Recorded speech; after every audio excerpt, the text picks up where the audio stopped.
మన రక్షకుడైన యేసుక్రీస్తు నామమున అందరికీ వందనాలండి. ఈరోజు దేవుని మాటలు యెషయా గ్రంథము 59వ అధ్యాయం 1వ వచనం.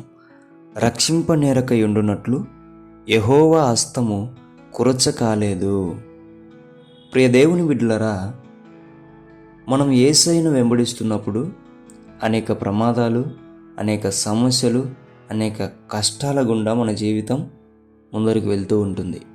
అయితే మనం ఇలా పొరపాటు చేస్తూ ఉంటాం.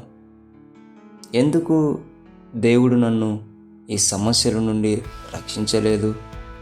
ఎందుకు దేవుడు ఈ ప్రమాదాల నుండి నన్ను రక్షించడం లేదు అని పొరపడుతూ ఉంటాం. అయితే ప్రియ దేవుని బిడ్డ, నీతో దేవుడు చెప్తున్న మాట, ఆయన హస్తము నిన్ను రక్షించకుండా ఉండడానికి కొరచగా లేదంట. ఒకసారి ఆలోచించు దేవుని బిడ్డ. దేవుడు నిన్ను విడిచిపెట్టాడా? దేవుడు నిన్ను వదిలేశాడా? ఆయన హస్తం ఎప్పుడూ మనల్ని పట్టుకునే ఉంటుంది దేవుని బిడ్డలారా.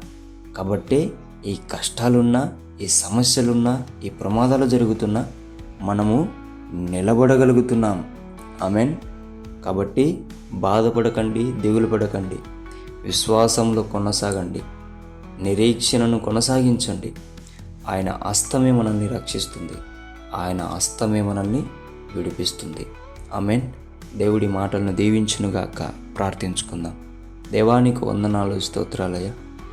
ఎవరైతే నా దేవుడు ఎందుకు నన్ను రక్షించలేకపోతున్నాడు అని ఆలోచిస్తూ బాధపడుతూ దిగులు చెందుతున్నారో వారందరినీ కూడా నీ హస్తము చేత వారిని పట్టుకొని బలపరచమని, వారిని వారి సమస్యల నుండి, వారి ప్రమాదాల నుండి వారిని రక్షించమని యేసు నామములో ప్రార్థిస్తున్నాం తండ్రి.